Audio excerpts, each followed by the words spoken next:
ꯑꯍꯥꯟꯕ ꯃꯛꯇꯗ ꯃꯌꯥꯝꯕꯨ ꯆꯦꯅꯦꯜ ꯑꯁꯤꯒꯤ ꯃꯥꯏꯀꯩꯗꯒꯤ ꯇꯔꯥꯝꯅ ꯑꯣꯛꯆꯕꯒ ꯂꯣꯏꯅꯅ ꯏꯀꯣꯛꯅꯣꯅ ꯈꯨꯔꯨꯝꯖꯔꯤ꯫ ꯉꯁꯤꯁꯨ ꯃꯌꯥꯝꯒꯤꯗꯃꯛ ꯅꯨꯡꯉꯥꯏꯔꯕ ꯋꯥꯔꯤ ꯃꯆꯥ ꯑꯃ ꯄꯨꯗꯨꯅ ꯂꯥꯛꯆꯔꯦ꯫ ꯋꯥꯔꯤ ꯑꯁꯤꯒꯤ ꯃꯃꯤꯡꯅ ꯏꯅꯝꯃ ꯑꯃꯗꯤ ꯅꯤꯡꯉꯣꯜ꯫ ꯋꯥꯔꯤ ꯑꯁꯤꯕꯨ ꯏꯕꯤꯔꯛꯄꯅ ꯁꯅꯥ ꯃꯩꯇꯩ꯫ ꯍꯧꯖꯤꯛ ꯃꯌꯥꯝꯒꯤ ꯃꯐꯝꯗ ꯋꯥꯔꯤ ꯑꯁꯤ ꯈꯨꯗꯣꯜ ꯇꯝꯖꯔꯛꯂꯒꯦ, ꯃꯌꯥꯝ ꯄꯨꯟꯅ ꯇꯥꯃꯤꯟꯅꯔꯁꯤ꯫ ꯃꯁꯛ ꯑꯗꯨꯝ ꯐꯖꯩ ꯀꯨꯁꯨꯝ꯫ ꯃꯇꯨꯡꯗ ꯅꯨꯄꯥ 5 ꯑꯃ 10 ꯑꯃꯗꯤ ꯑꯗꯨꯝ ꯏꯟꯅꯩ꯫ ꯑꯗꯨꯕꯨ ꯀꯨꯁꯨꯝ ꯃꯥꯒꯤ ꯊꯃꯣꯏ ꯑꯗꯨꯃꯗꯤ ꯑꯇꯝꯅꯅ ꯃꯥ ꯑꯃꯗ ꯄꯤꯊꯣꯛꯂꯦ ꯍꯥꯏꯕ ꯂꯩꯇ꯭ꯔꯤ꯫ ꯃꯥꯕꯨ ꯄꯣꯛꯄ ꯃꯄꯥꯒꯤ ꯃꯕꯨꯙꯧ ꯑꯗꯨ ꯃꯇꯝ ꯑꯃꯗ ꯀꯣꯅꯨꯡꯗ ꯖꯒꯣꯏ ꯏꯁꯩꯒꯤ ꯐꯝꯕꯥꯛꯇ ꯃꯐꯝ ꯆꯥꯎꯅ ꯀꯜꯂꯝꯕ ꯃꯤꯑꯣꯏꯅꯤ ꯍꯥꯏ꯫ ꯃꯕꯦꯟꯗꯧ ꯑꯗꯨꯁꯨ ꯅꯤꯇ꯭ꯌꯔꯥꯖ, ꯗꯤꯕꯔꯥꯖ ꯑꯁꯤꯅꯆꯤꯡꯕꯗ ꯆꯍꯤ ꯈꯨꯗꯤꯡꯒꯤ ꯖꯒꯣꯏ ꯁꯥꯔꯝꯃꯤꯁꯨ ꯍꯥꯏ꯫ ꯃꯄꯥ ꯃꯄꯨ ꯍꯥꯛꯇꯛꯇꯒꯤ ꯍꯧꯅ ꯖꯒꯣꯏ ꯀꯂꯥꯒꯤ ꯏ ꯑꯃꯗꯤ ꯂꯣꯏꯅꯔꯛꯏ꯫ ꯍꯧꯖꯤꯛꯅ ꯀꯨꯁꯨꯝ ꯇꯥꯏꯕꯪ ꯃꯍꯩꯀꯣꯜꯗ ꯂꯤꯂꯥ ꯗ꯭ꯔꯃꯥꯒꯤ ꯃꯇꯥꯡꯗ ꯂꯥꯏꯔꯤꯛ ꯇꯝꯊꯔꯤ꯫ ꯄꯨꯈ꯭ꯔꯤ ꯃꯄꯥꯜꯗ ꯐꯤꯔꯣꯜ ꯈꯔ ꯁꯨꯔꯝꯕꯅꯤ ꯀꯨꯁꯨꯝ꯫ ꯑꯗꯨꯝꯅ ꯐꯤꯔꯣꯜ ꯁꯨꯔꯝꯕ ꯑꯗꯨꯗꯒꯤ ꯋꯥꯈꯜꯗ ꯃꯍꯥꯛꯀꯤ ꯂꯤꯂꯥ ꯇꯝꯕꯒꯤ ꯃꯑꯣꯡꯗ ꯂꯥꯛꯂꯤ꯫ ꯀꯂꯥ ꯍꯥꯏꯕꯁꯦ ꯑꯉꯥꯎꯕꯅꯤ꯫ ꯃꯁꯤꯒꯤ ꯍꯦꯛ ꯁꯥꯒꯣꯟꯅꯈꯤꯕ ꯃꯤ ꯑꯗꯨ ꯆꯨꯝꯅꯒꯤ ꯃꯤ ꯑꯃꯅ ꯍꯤꯡꯂꯤꯕ ꯇꯥꯏꯕꯪꯄꯥꯜꯗꯒꯤ ꯇꯣꯞꯅ ꯇꯣꯈꯥꯏꯅ ꯄꯨꯗꯨꯅ ꯆꯠꯂꯤ꯫ ꯀꯨꯁꯨꯝ ꯐꯨꯛ ꯍꯧꯒꯠꯂꯛꯏ꯫ ꯃꯃꯤꯠ ꯑꯗꯨꯅ ꯃꯃꯥꯡꯗ ꯆꯨꯝꯗ꯭ꯔꯤꯡ ꯌꯦꯡꯂꯒ ꯃꯈꯨꯠ ꯃꯁꯥꯋ ꯇꯧꯗꯨꯅ ꯈꯨꯅꯨꯡ ꯋꯥꯉꯥꯡꯗ ꯍꯥꯏꯔꯛꯏ꯫ ꯉꯝꯂꯣꯏ, ꯑꯩꯗꯤ ꯉꯝꯖꯔꯣꯏ꯫ ꯂꯥꯏꯔ ꯀꯥꯗ ꯑꯣꯡꯗꯨꯅ ꯅꯤꯡꯉꯣꯜ ꯃꯄꯣꯛ ꯑꯁꯤꯃ ꯆꯥꯕ ꯏꯅꯤꯡꯊꯨꯡꯗ ꯁꯦꯠꯄ ꯏꯈꯥ ꯊꯥꯗ ꯋꯥꯅ ꯄꯨꯟꯁꯤ ꯂꯦꯟꯕꯗꯣ ꯑꯩꯗꯤ ꯉꯝꯖꯔꯣꯏ꯫ ꯃꯣꯏꯔꯥꯡ ꯊꯣꯏꯕꯤ ꯃꯍꯥꯛꯀꯨꯝ ꯊꯃꯣꯏ ꯆꯥꯎꯕꯤꯁꯨ ꯑꯣꯏꯖꯔꯣꯏ꯫ ꯆꯥꯅꯤꯡꯕꯅꯗꯤ ꯈꯣꯔꯣ ꯈꯣꯔꯣ ꯈꯣꯠ, ꯆꯤꯟꯕꯥꯜ ꯑꯁꯤꯗꯒꯤ ꯏꯇꯤꯟꯅ ꯑꯣꯔꯣ ꯑꯣꯔꯣ ꯇꯥꯗꯨꯅ ꯂꯩꯇꯕ ꯃꯇꯝꯗ ꯅꯨꯡꯁꯤꯕꯅ ꯈꯛ ꯄꯨꯛ ꯊꯟꯕ ꯌꯥꯒꯗꯕ ꯅꯠꯇꯦ꯫ ꯂꯥꯏꯔ ꯈꯝꯕ ꯃꯉꯣꯟꯗ ꯂꯩꯒꯗꯣꯏ ꯁꯔꯨꯛ ꯅꯣꯡꯕꯥꯟ ꯑꯊꯥ ꯈꯣꯡꯌꯥꯝꯕ ꯃꯥꯒꯤ ꯅꯨꯄꯤ ꯑꯇꯣꯝꯕꯤ ꯑꯣꯏꯅ ꯑꯗꯨꯝ ꯍꯤꯡꯖꯔꯒꯦ ꯑꯩ꯫ ꯃꯇꯥꯡꯁꯤꯗ ꯀꯨꯁꯨꯝꯒꯤ ꯃꯃꯥ ꯁꯅꯥꯇꯣꯝꯕꯤꯅ ꯍꯦꯛꯇ ꯂꯥꯎꯔꯛꯏ꯫ ꯍꯩ, ꯀꯩꯅꯣ ꯅꯪꯅ ꯍꯧꯖꯤꯛ ꯍꯥꯏꯔꯤꯗꯣ? ꯑꯇꯣꯝꯕꯤ ꯑꯣꯏꯒꯦ ꯍꯥꯏꯕꯨ ꯀꯩꯅꯣ? ꯃꯁꯤ ꯌꯦꯡꯉꯨꯅꯦ ꯃꯁꯤ꯫ ꯅꯪ ꯑꯇꯣꯝꯕꯤ ꯌꯥꯝꯅ ꯑꯣꯏꯅꯤꯡꯕ꯭ꯔꯣ? ꯏꯃꯥꯅ ꯅꯪꯕꯨ ꯑꯁꯨꯛ ꯋꯥꯅ ꯁꯦꯜ ꯃꯌꯥꯝ ꯑꯃ ꯆꯪꯅ ꯁꯤꯒꯤ ꯊꯥꯛꯁꯤ ꯌꯧꯅꯕ ꯁꯦꯝꯂꯛꯏꯕꯁꯤꯕꯨ ꯅꯪꯅ ꯑꯇꯣꯝꯕꯤ ꯑꯣꯏꯅꯕ꯭ꯔꯥ ꯍꯥꯏꯕꯅꯤꯗ꯫ ꯀꯩꯅꯣ ꯏꯃꯥ, ꯑꯩꯅ ꯀꯗꯥꯏꯗ ꯍꯥꯏꯈ꯭ꯔꯒꯦ? ꯃꯁꯤ ꯌꯦꯡꯉꯨꯅꯦ ꯃꯁꯤ꯫ ꯍꯧꯖꯤꯛꯇ ꯃꯆꯤꯜ ꯑꯁꯤꯅ ꯑꯇꯣꯝꯕꯤ ꯑꯣꯏꯅ ꯑꯣꯏꯖꯒꯦ ꯍꯥꯏꯅ ꯍꯥꯏꯈ꯭ꯔꯤꯕ ꯑꯗꯨꯃꯛꯇꯗ ꯍꯥꯏ, ꯇꯧꯅꯨꯀꯣ꯫ ꯑꯩꯈꯣꯏꯒꯤ ꯏꯖꯠꯄꯨ ꯂꯩꯀꯥꯏ ꯑꯁꯤꯗ ꯌꯣꯟꯅꯕ ꯊꯕꯛꯇꯤ ꯅꯪ ꯈꯛ ꯇꯧꯅꯨ꯫ ꯏꯃꯥ, ꯑꯩꯅ ꯉꯥꯛꯇꯪ ꯗ꯭ꯔꯃꯥ ꯁꯥꯟꯅꯕ ꯑꯁꯤꯗ ꯌꯦꯠꯈ꯭ꯔꯕ ꯄꯣꯠꯅꯤ꯫ ꯑꯩꯅ ꯍꯥꯏꯔꯤꯕ ꯑꯗꯨꯗꯤ ꯗ꯭ꯔꯃꯥꯒꯤ ꯃꯌꯦꯛꯅꯤ꯫ ꯀꯩꯗꯧꯕꯩ ꯑꯩꯅ ꯑꯇꯣꯝꯕꯤ ꯑꯣꯏꯗꯣꯏꯅꯦ? ꯅꯪ ꯀꯩꯅꯣꯃ ꯌꯥꯝꯅ ꯇꯧꯔꯕꯅꯤ꯫ ꯅꯪ ꯌꯥꯝꯅ ꯆꯤꯡꯅꯔꯕꯅꯤꯀꯣ ꯑꯩꯅ꯫ ꯇꯥꯅꯤꯡꯗꯦꯗ ꯏꯃꯥ, ꯅꯆꯥ ꯅꯤꯡꯉꯣꯜ ꯑꯩꯕꯨ ꯊꯥꯖꯗꯕꯒꯤ ꯃꯑꯣꯡ ꯃꯇꯧꯗꯣ ꯌꯥꯝ ꯇꯧꯕꯤꯔꯛꯈꯤꯅꯨ꯫ ꯍꯩ ꯌꯥꯔꯦ, ꯐꯤꯔꯣꯜꯗꯣ ꯁꯠ ꯁꯨꯕ ꯂꯣꯏꯁꯤꯜꯂꯨ, ꯑꯗꯨꯒꯅꯦ ꯆꯥꯛꯈꯨꯝ ꯆꯪꯂꯒ ꯆꯥꯛ ꯊꯣꯡꯉꯨ꯫ ꯏꯃꯥꯅꯦ ꯅꯅꯦ ꯇꯣꯟ ꯁꯅꯥꯍꯣꯏꯗ ꯑꯃꯨꯛꯇ ꯆꯠꯂꯨꯈꯤꯒꯦ꯫ ꯏꯅꯝꯃꯅ ꯆꯥꯛ ꯊꯣꯡꯂꯣꯏꯗ꯭ꯔꯣ ꯍꯥꯏꯁꯤꯕꯣ ꯏꯃꯥ?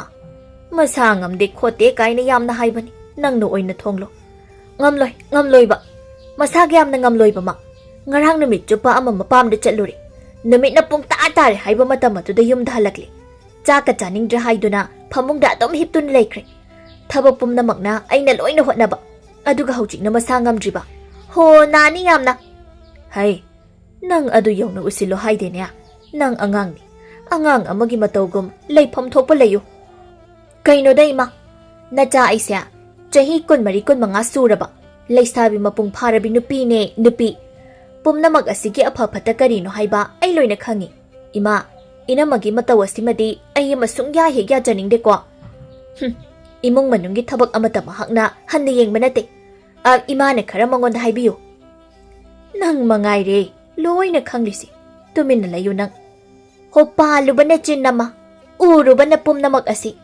ꯉꯥꯡꯂꯣꯏ ꯈꯜꯂꯕꯁꯨ ꯍꯦꯛꯇ ꯉꯥꯡꯅꯤꯡꯂꯛꯏꯗꯣ꯫ ꯈꯣꯏꯗꯧ ꯑꯁꯤ ꯄꯤꯔꯤ ꯄꯤꯔꯤ ꯍꯦꯛ ꯊꯤꯠꯄ ꯖꯥꯠꯅꯤꯗ꯫ ꯍꯣ ꯄꯂꯦꯝ ꯏꯃꯥ ꯅꯨꯡꯁꯤꯕꯤ, ꯏꯃꯨꯡ ꯑꯁꯦ ꯂꯥꯟꯖꯥꯎ ꯑꯃ ꯅꯪꯗ꯭ꯔꯤꯉꯩ ꯏꯃꯥꯅ ꯍꯥꯟꯅ ꯂꯥꯟ ꯊꯣꯛꯇꯅꯕ ꯁꯤꯟꯕꯤꯌꯨ꯫ ꯃꯥꯁꯨꯅꯦ, ꯃꯥꯅ ꯊꯣꯛꯄ ꯑꯗꯨꯝ ꯇꯧꯖꯁꯅꯤ꯫ ꯌꯦꯡꯁꯤꯜꯂꯨꯅꯨ, ꯎꯔꯨꯅꯨ, ꯀꯔꯤꯝ ꯍꯦꯛ ꯍꯥꯏꯕꯤꯗ꯭ꯔꯒ ꯂꯣꯏꯔꯦ꯫ ꯏꯃꯥꯗ ꯃꯥꯅ ꯍꯧꯖꯤꯛ ꯃꯁꯥ ꯉꯝꯗꯦ ꯀꯥꯏꯅ ꯍꯥꯏꯔꯛꯏꯗꯣ ꯍꯣ ꯇꯧꯁꯤꯟꯅꯔꯤꯕꯅꯦ꯫ ꯃꯥꯒꯤ ꯃꯒꯨꯜ ꯑꯩꯅ ꯆꯞ ꯆꯥꯅ ꯈꯪꯕ ꯖꯥꯠꯅꯤ꯫ ꯌꯥꯔꯦꯍꯦ ꯃꯁꯤ, ꯍꯅꯨꯕꯤꯗꯧꯅ ꯃꯁꯤꯕꯨ꯫ ꯌꯨꯝꯁꯦ ꯅꯪꯅ ꯄꯥꯜꯂꯒꯦ ꯍꯥꯏꯔꯤꯕ꯭ꯔꯣ? ꯇꯧꯔꯤꯕ ꯅꯊꯧꯗꯣ ꯁꯠ ꯂꯣꯏꯁꯤꯜꯂꯒꯅꯦ ꯆꯥꯛꯈꯨꯝꯗ ꯆꯪꯉꯨ ꯅꯣꯡꯃꯗꯤ ꯍꯥꯏꯔꯤꯕꯁꯤꯅꯤ ꯁꯣꯏꯔꯣꯏꯀꯣ ꯁꯅꯥꯇꯣꯝꯕꯤꯁꯨ ꯊꯣꯡꯒꯥꯜ ꯑꯗꯣꯝꯗ ꯊꯣꯛꯈ꯭ꯔꯤ ꯀꯨꯁꯨꯝ ꯐꯤ ꯁꯨꯕ ꯂꯣꯏꯁꯤꯟꯗꯨꯅ ꯏꯔꯨꯖꯊꯣꯛꯂꯤ ꯑꯗꯨꯒ ꯆꯥꯛꯈꯨꯝꯗ ꯆꯪꯉꯤ ꯋꯥꯗꯤ ꯌꯥꯝꯅ ꯉꯥꯡꯅꯤꯡꯂꯕꯅꯤ ꯃꯍꯥꯛ ꯑꯗꯨꯕꯨ ꯉꯥꯡꯗꯦ ꯆꯥꯛ ꯂꯣꯏꯁꯤꯜꯂꯛꯂꯕ ꯑꯗꯨ ꯐꯥꯎꯕ ꯃꯅꯝ ꯑꯗꯨ ꯍꯧꯒꯠꯂꯛꯄꯒꯤ ꯃꯈꯣꯜ ꯇꯥꯗꯦ ꯀꯨꯁꯨꯝ ꯆꯥꯛꯇꯨ ꯊꯤꯔꯒ ꯃꯥꯒꯤ ꯆꯥꯐꯝ ꯊꯣꯛꯄ ꯈꯔ ꯆꯥꯔꯤ ꯃꯍꯥꯛꯇꯤ ꯊꯕꯛ ꯆꯠꯇꯧꯔꯤꯕꯅꯤ ꯑꯗꯨꯅ ꯂꯣꯏꯁꯤꯟꯕ ꯍꯧꯔꯤ ꯆꯥꯛꯈꯨꯝꯗ ꯑꯔꯨꯕꯤ ꯆꯥꯛ ꯆꯥꯕ ꯆꯪꯉꯤ ꯆꯥꯛ ꯄꯨꯈꯝ ꯑꯗꯨ ꯊꯥꯡꯊꯩ ꯃꯗꯨꯗ ꯃꯨꯟꯅ ꯌꯦꯡꯗꯨꯅ ꯀꯔꯤ ꯏꯟꯁꯥꯡꯅꯤ ꯍꯥꯏꯕꯒꯦ ꯁꯤꯕꯣ ꯑꯁ ꯁꯨꯃꯥꯏꯅ ꯊꯣꯡꯕꯁꯦ ꯑꯩ ꯁꯨꯛꯆꯥ ꯍꯦꯛ ꯆꯥꯅꯤꯡꯗꯦꯕ ꯇꯟꯖꯩꯗ ꯂꯥꯏꯃ ꯃꯃꯥꯏꯗꯨ ꯅꯣꯟꯈꯠꯇꯨꯅ ꯀꯨꯁꯨꯝꯕꯨ ꯀꯧꯏ ꯏꯕꯦꯝꯃ ꯏꯕꯦꯝꯃ ꯏꯟꯁꯥꯡꯁꯤꯕꯨ ꯁꯤ ꯈꯛꯇ ꯊꯣꯡꯕ꯭ꯔꯣ ꯑꯇꯣꯞꯄꯒ ꯊꯣꯡꯗ꯭ꯔꯣ ꯍꯣꯏ ꯏꯅꯝꯃ ꯏꯃꯨꯡꯁꯤꯕꯨ ꯀꯌꯥ ꯌꯥꯝꯅ ꯅꯨꯡꯉꯥꯏ ꯌꯥꯏꯐꯕ ꯏꯃꯨꯡ ꯑꯣꯏꯗꯨꯅ ꯃꯊꯦꯜ ꯂꯨꯀꯣꯏ 2-3 ꯊꯣꯡꯗꯣꯏꯅꯣ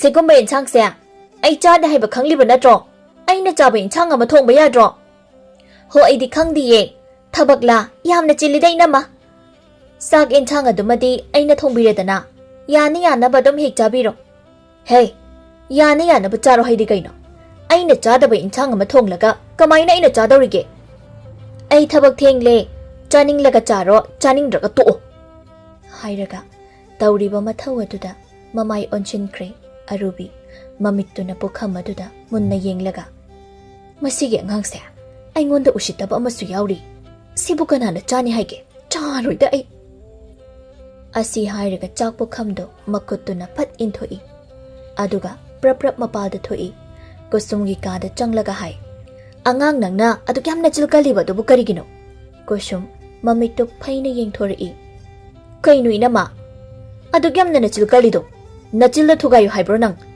ꯀꯩꯅꯣꯗ ꯏꯅꯝꯃ ꯉꯟꯇꯥꯅ ꯈꯠꯅꯕ ꯍꯦꯛꯇ ꯍꯧꯕꯤꯔꯛꯂꯤꯕ ꯑꯁꯤꯕꯨ ꯀꯔꯤꯒꯤꯅꯣ ꯑꯩ ꯊꯕꯛ ꯆꯠꯇꯧꯔꯤꯕꯅꯤ ꯑꯩꯉꯣꯟꯗ ꯑꯣꯟꯁꯤꯜꯂꯛꯀꯅꯨ ꯑꯉꯥꯡ ꯑꯃ ꯑꯣꯏꯔꯕꯗꯤ ꯑꯉꯥꯡ ꯑꯃꯒꯤ ꯃꯇꯧꯒꯨꯝ ꯄꯪꯂꯩ ꯃꯔꯩ ꯎꯁꯤꯠꯇꯕ ꯀꯥꯏꯗꯤ ꯌꯥꯝꯅ ꯇꯧꯅꯣ ꯃꯅꯝꯃꯗ ꯌꯦꯡꯂꯒ ꯈꯨꯝꯃꯤ ꯑꯉꯥꯡ ꯑꯣꯏꯖꯔꯕꯁꯨ ꯑꯩꯈꯣꯏꯗꯤ ꯁꯤꯃꯅ ꯐꯩ ꯁꯤꯃꯅ ꯐꯠꯇꯦ ꯍꯥꯏꯕ ꯂꯣꯏꯅ ꯈꯪꯖꯩꯌꯦ ꯑꯗꯨꯒ ꯏꯃꯨꯡ ꯑꯃ ꯊꯨꯒꯥꯏꯅꯕꯁꯨ ꯈꯛ ꯍꯣꯠꯅꯖꯔꯣꯏ ꯍꯌꯦꯡ ꯑꯩꯅ ꯁꯥꯒꯩ ꯑꯃ ꯑꯣꯜꯂꯀꯥꯟ ꯏꯃꯨꯡ ꯑꯗꯨꯕꯨ ꯑꯣꯠꯆꯔꯨꯏ ꯄꯨꯝꯅꯃꯛ ꯌꯥꯅꯕ ꯑꯩꯗꯤ ꯆꯠꯆꯒꯅꯤ ꯀꯩꯅꯣ ꯅꯪꯅ ꯍꯥꯏꯗꯣ ꯍꯥ ꯀꯩꯅꯣꯕ ꯅꯪ ꯃꯤ ꯌꯥꯝ ꯎꯁꯤꯠꯇ꯭ꯔꯦꯅꯦ ꯅꯪ ꯑꯁꯨꯛ ꯌꯥꯝꯅ ꯃꯤ ꯎꯁꯤꯠꯇꯕ ꯑꯉꯥꯡꯁꯤꯕꯨ ꯀꯔꯤꯅꯣ ꯅꯪ ꯅꯁꯝꯗꯣ ꯐꯣꯏꯌꯨ ꯍꯥꯏꯕ꯭ꯔꯣ ꯊꯣꯏꯕꯤ ꯁꯝꯂꯥꯡ ꯉꯝꯖꯕꯤ ꯑꯩꯒꯤ ꯏꯁꯝ ꯑꯁꯦ ꯅꯪꯅ ꯐꯣꯏꯕꯤꯗꯣꯔꯤꯕ ꯃꯗꯨꯗ ꯑꯩꯅ ꯊꯣꯏꯕꯤ ꯖꯒꯣꯏ ꯁꯥꯔꯒ ꯂꯩꯅꯤ ꯍꯥꯏꯅ ꯈꯟꯕ꯭ꯔꯥꯕ ꯍꯩꯇꯥꯅꯤꯡꯗꯦ ꯍꯦꯛ ꯇꯧꯔꯒ ꯂꯤꯂꯥ ꯗ꯭ꯔꯃꯥꯒꯤ ꯋꯥꯉꯥꯡ ꯇꯧꯔꯛꯂꯅꯤ ꯍꯣ ꯁ꯭ꯋꯥꯏꯗ ꯇꯧꯔꯛꯂꯅꯣ ꯇꯥꯅꯤꯡꯗ꯭ꯔꯦ ꯅꯊꯧ ꯅꯇꯩꯅꯃ ꯍꯤꯔꯝ ꯑꯁꯤꯗ ꯑꯩꯗꯤ ꯂꯥꯏꯔꯤꯛ ꯇꯝꯖꯔꯤ ꯍꯣ ꯑꯗꯨꯅ ꯇꯧꯖꯈꯤꯕ ꯇꯥꯔꯤꯌꯦ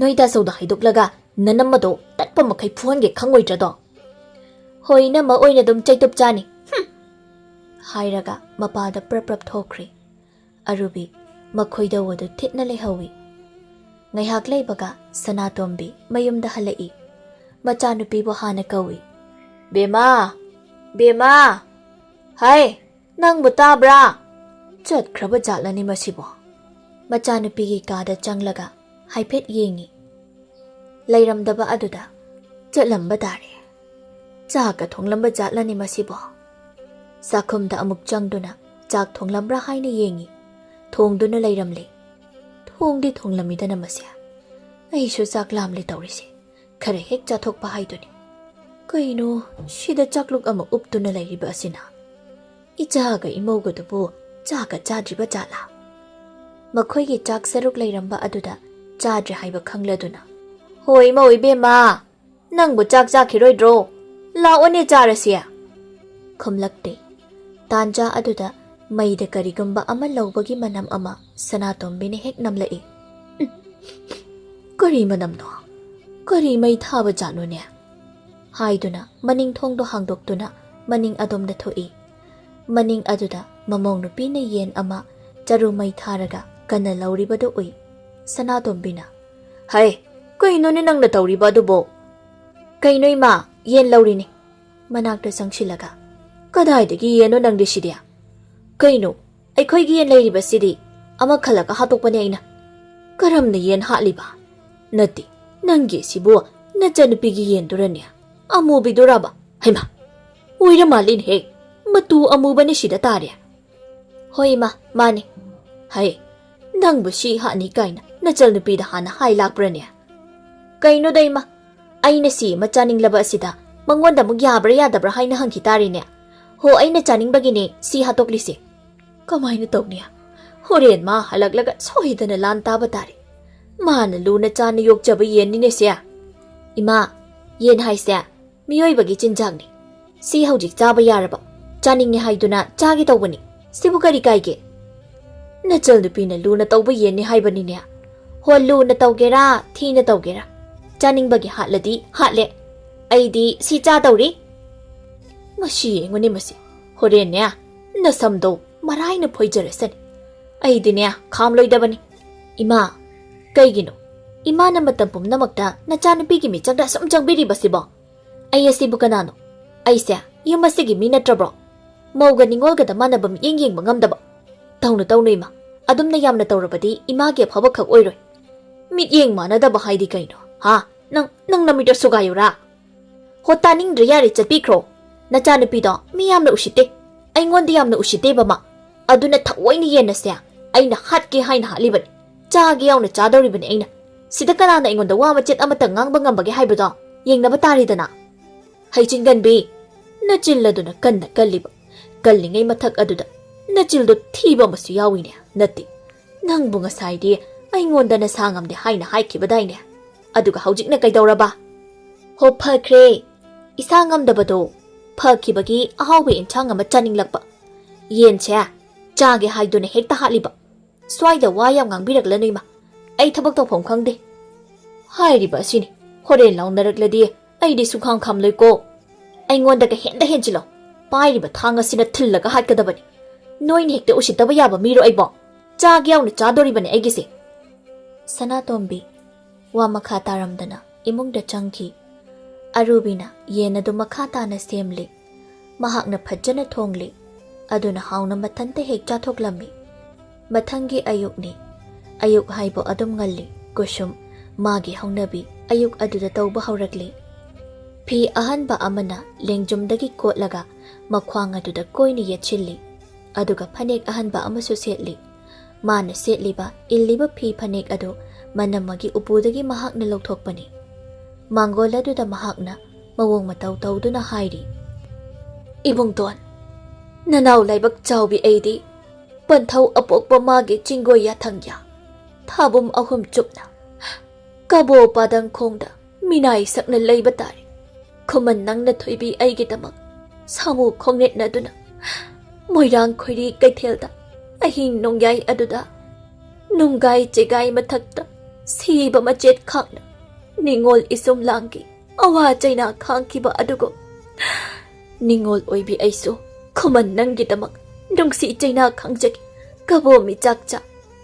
Sembi mapiset. Loidam thabum ahumdi. Pamu nungsi set na. Nungsi ikaw lang na liluhay na. Chingo thangjing na tamlamli. Arubi, tumba yadri. Asum na tawragli ba asi masing khangdri. Mahak phuk haugatli. Haijay. Ay na tumpham japong ga amata khanglakdri ba si kuy. Kari thuy haido na tawja sarino. Nung phawba ngandri haibanita. Mana mapala sida law khongli ba si. Ay di niya, sauning kredo ontok na. Karamba mino haibanida masibo. Nung phawba ngandri haibanita. Pay, khangani. Ngasigi numita sapchabi wa mangang nagi. Angang mana aibu usita ba siya. Hen malabani. Yamna sound na arubi mapalda prap thui. Kusumdi magi tawpham thokpa adu tawri. Makhol adu nikna kapli hairi. Ibong don. Laibak chawbi thoibi aina loibi karakpado. Nung gawbi cheklana. Kung ginoong bungay bagong ngay biramukko. Thabum ahum asimati. Ibong ton gisak po uda na. Thoibi ay di kaboda len batari. Nung silang lata na gumsi. Hiri padam ngak na si. Ado ngay kithamang kongi kongjilda. Nang ay sak na kibawasak to. Kau na gumsi ko. Arubi ni hekta lauri. Meitei, narita ko! Asok yam na mit na ba si Bukarino? Kaday da laikre ay koy gitang sori do. Imit asida chak tinjin jaraga niya. Imit asitang jakragi. Asok yam na mit na ba? Konpam asida kusum. Mahakna tauramba ado chap lepi manamada yenglaga hai. Kaino Enamma? Ngantana ngawraklibadu karigino? Horen guli leirake. Hey, nangna tauribase kaino? Nangna imung asida tauribase karino? Aikhoine imung asida leiba ngamdre. Ahing haiba ama leitre. Ayuk haiba ama leitre. Hek tauraga lawrakani. Hek tauraga kablakani. Masibu karino ba? Sine acting hai si Enamma. Adum yabanida yadabrane Enamma. Amuka tauraura. Adubra Enamma. Handak aikhoigi kanglupki oina drama masanda dauriye. Matangna thoibi na loikumba. Aduda isa thoibi saba. Ojana isa thoibi mali yamna hai haiduna thoibi hekta sanbai wanida. Aina sunya yamna pamjaraba. Thoibi saba haisa taraina hekta yaba nate. Se khonghai maithongdagi khutchagi phibam amasu yauriba. Tu sumaina khut asina asumna thangalaga sumaina ga haidoiba. Kadomdagino aina tarakliba tawdrigi makhol ase kadomdagino.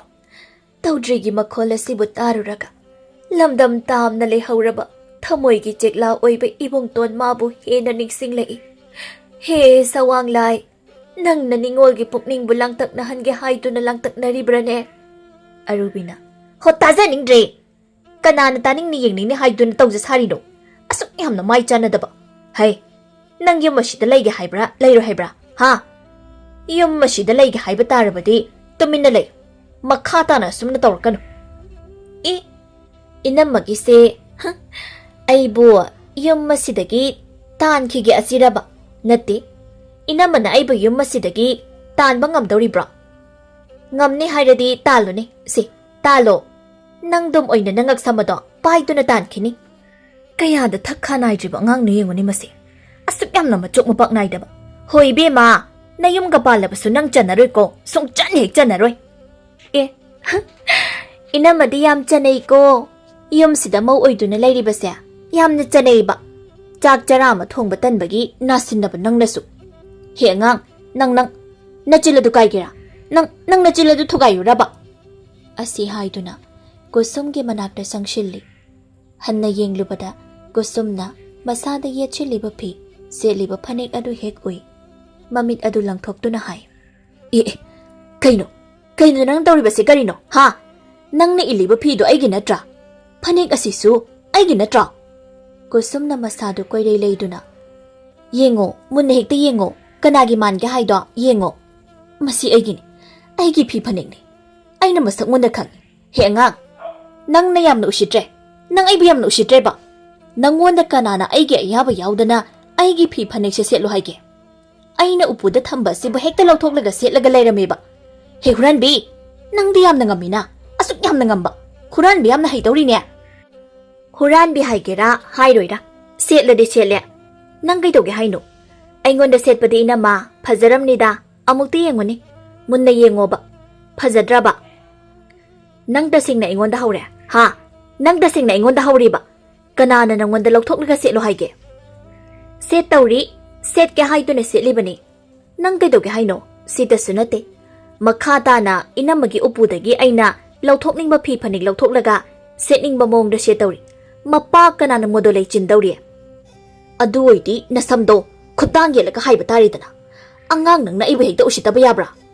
Usitte Enamma bo aina sung hek usitte tawge yauna tawribane aigisi. Enammagi upuso aina pai sung pi supiroi aina lawthoklaga setningba mongda setkani. Masi tasingna haure aingonda tasingna hauraba asuk yamna mi usitaba. Arubi sauningbana mathanta phidring hek jonglaga khangi. Kusumna hairi ngarangi namita Enammana aina luna yokchaba yen balaba dubo hatoklaga hekta thonglaga charamba madugi lamanne khango aina kyam tawrake haido yengo. Imungda phatchangki Arubi makhong ani du thenduna okak yamda usitda mase yade haiba makhanghandabadi yaridori masi mana sum aibu namthuan be yadre angang mani hekta adumna tawba yabrane aisu tumina leithokloi yengeba kanana ngamge haibado yengeba. Arubisu yamna sauri machal nupibu singduna laikri. Numidangni kusumna chak thongli manakta mamasu phamli makhoi ani wari sane kusumna mamada yengduna wa makha tari. Ima selgi wabu kaino karim khanuse Nacha ai lady. She came a pow talked of Nangna, Kadai de Gisel. Ima, I see Nachani Kano, I ningam Nabadoni. Kura Chawagi aton Basil Simatang Shindok Lavadiari. Yamna Sunatre, Karam Taugodo no country. Nabung the Hangi Hirabasua, Handak Marakdi Masu, Tavok Supamna de Jade Haiduna Kayata Tredo. Mashida Kosumna, Konjal do Kara Haurap na Haidi. Upudania, Pipanek Ahanba Mayama Mayauri.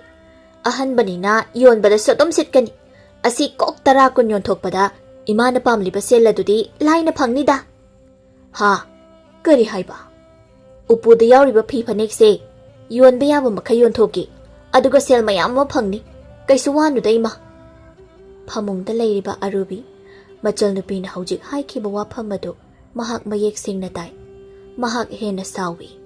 Asuk yam da ushitaba nupi, magisya, haigiyong na hairibaniba, pay. Sapjana wamangang nadrabadi, masiyari dori. Man hekta ko shira si toba yabra, ay arubini. Makoy na ingon di henjin bayagadaba nate. Mahak saong na puk haugatuna, jakom da jangi. Aduga, kusumbu yeng duna hai. Hay, nang nahujik haiki bawa do karino, ha? Nang nahujik haiki do kaino? Kaido ba? Kana kaido ba Enamma? Chaklam labra Enamma. Chak ting hek wat kini. Enamma gi morok ngak ta masu iron gi haina tauba. Nang tasing na ingon da usitre. Nang yam da usitre ba. Kaino da Enamma. Rap changlak laga khatnaba muk haubidari ba siba. Ai khatnaba ga hauba sangde. Haujik sia numidang ni. Arubi na makutu ting thoktuna. Hey, upuso do. Yam thuna piro. Haujima piro. Kaino da? Karigi upu sono, ay khangde. Aigi upu gi sonang na pai khibado, piro o haibani ni. Piro o, kadai, piro o. Kaino, piroi. Ay cham ta loisin khige, chalo Enamma. He ngang, nang aingon da yam na hauno. Yam na thuna sodo piro. Ay khangde, aingon da hairakano. Khangda haibu kaino, nang na pai khai pairaga. Pairaga kaidorogi. Chakat yam na ngang liba sibu karigino. Taningde chalo, nasak tu yeningde. Hay, yam thun piro. Piro haibani, sung pi hek piro. Arubi na masida, manem do onchilaga. Ima, nachanu pi sina tauriba moonga siya, ima su uriba na tro. Karigino, wa machin amate hek haida kay tumina layriba dobo. Nachanu pi siya, karangang jayba yada bro. Nachanu pi si miyam na usite na ima. Ay ki ichana kay dauraba, ha? Mana kari akay ba tauram laba? Kaino imagi wanganga dobo. Ima bo mitang bumiro. Ima bo ngaw biraba, karim tehek ima khangdabraba. Nachanupi na tauriba mayam sa, ima su uribani. Lamhin bi nachanupi sa, phugi jaygi ngangi haibadi kakhande niya. Aigi icha asuk phabasidabu, aina karam haina phudoino. Icha di sana ne, sana. Icha di phuroi.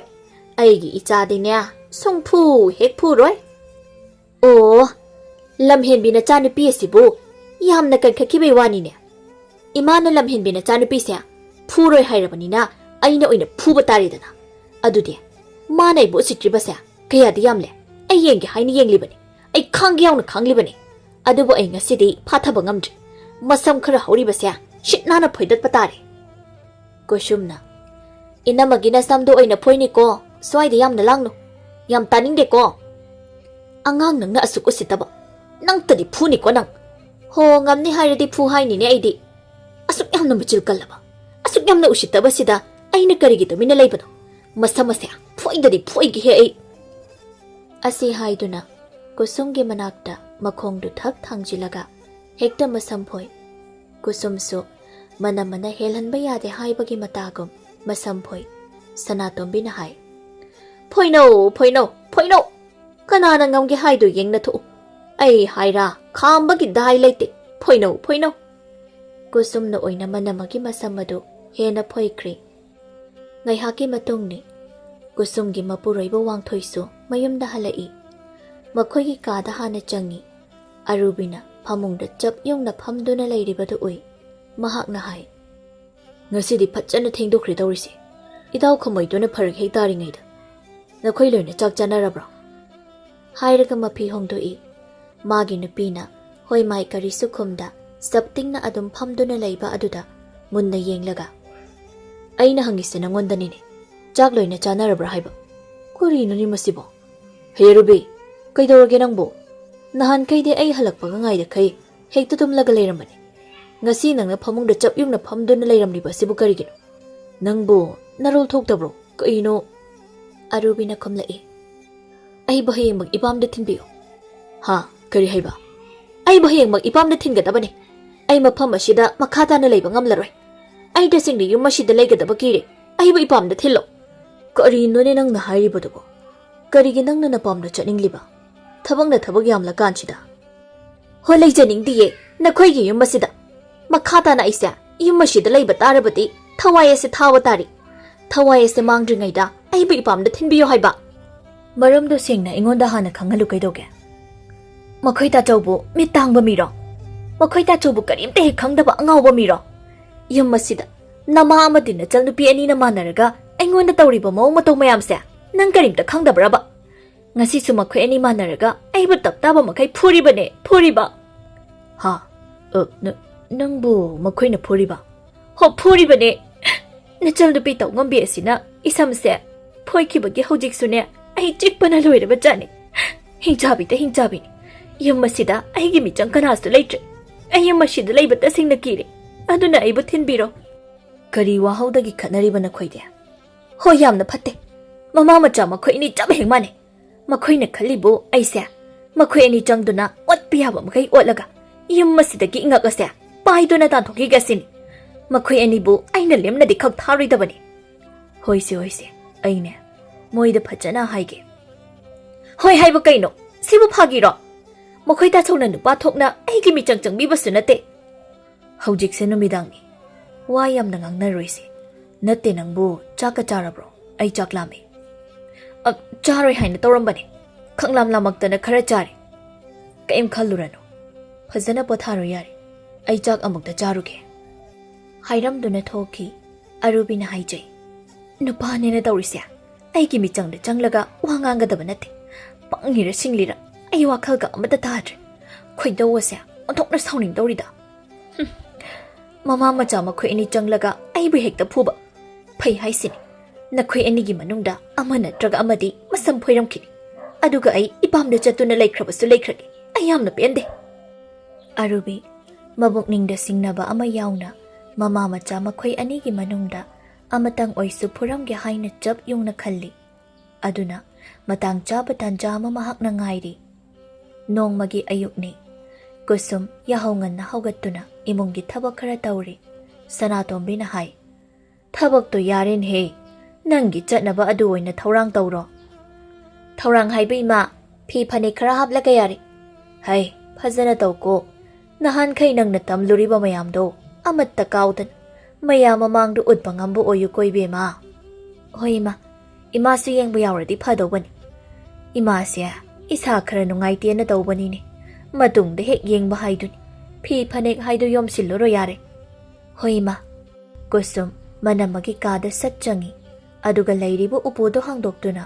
Phi phanek lauthoknaba amuk khanba hawi.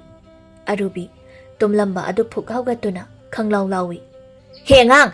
Kaino nang na tawrido? Ha? Kaino ba? Kusum tasinadi Arubi na amukka. Mana si tasinadi yenguni. Kaino hayban nang na tawrido? Hay, yamna thuna upudo lonchilo. Aduga sodo ingon da piro. Masi yenguni. Tasinadri si yengoba. Aina haise nang wanda na tabro. Nang nanado yam kanbra. Adu makhumlaktaba aduda Arubi thoini hena sawi. Phamungdagi phanchong thaduna wa makhata da Arubi gi masam maduda taphoi aduga hai. Anghang nang na aibu asuk yamna usitriba si karigino. Nang nana yamna kanbra. Thawai na aina tawbidaba asida. Ay si kaisu laytana nang nakhale ne. Thado o. Yam thun thado. Karigi thadok pa. Songtha thadoi. Nangi na samsa. Amuk tang phoi gi haina aina khala isa. Koirabani. Ngasidi ikhoche pena phoi batari. Yamna thuna thadok bana inamagi phaboi gani. Songtha hik thadoi. Phoi dadi phoi ni he. Kanna phoi gi masi. Kan hekta phoi zilli kusumna. Adu waidi. Hairaga.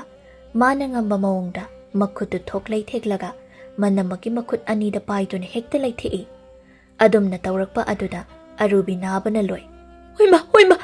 Siri. Khute. Hey, hingjabi. Khutchi lay theklabadi loy na dekpa tari. Thado हाइबने होय मा ऐ खुद थेक पता रे मी यामना उशितदाय हा नंग तंगना खुद पानबा नते हायो नबुक जेलदु फगने हाइना अदु नत्रबति न खुद असे सोंथाय थादोय आइना अरुबिसु अनाबा अदुगी मयाइना होय होय आइने मुक फजरगे अमुक खना आई मतुंग द तौजररोय करिगुम्बा मतुंग द तौरक्लबदि कैदोबा याय थौररोय हाइबा आई सुम तौ हेक तौजररोयबा मचिम्बालदगे असुमना हाइदोक्री कुसुमना मनमकी मखुदु थादोई अदुगा हाय इनमा नंगसे सगय सिगी मोंगनी अइना इनमगी मखादा लैबा नचल नुपी इनमगी मफमदा अइना तौहैदबा चलहैदबा कयामा तौख्रे हाइबा अइ खंगी इनमा मबुक मपाउ यामना फबा अइखोइबा लुना चाना तौबीबे इनमा मबु अइना पामजरुबनी इबेमा इनमा अमुक्तदे अइखोइ मयामबु नुक्सिना नाउकोनबियुबा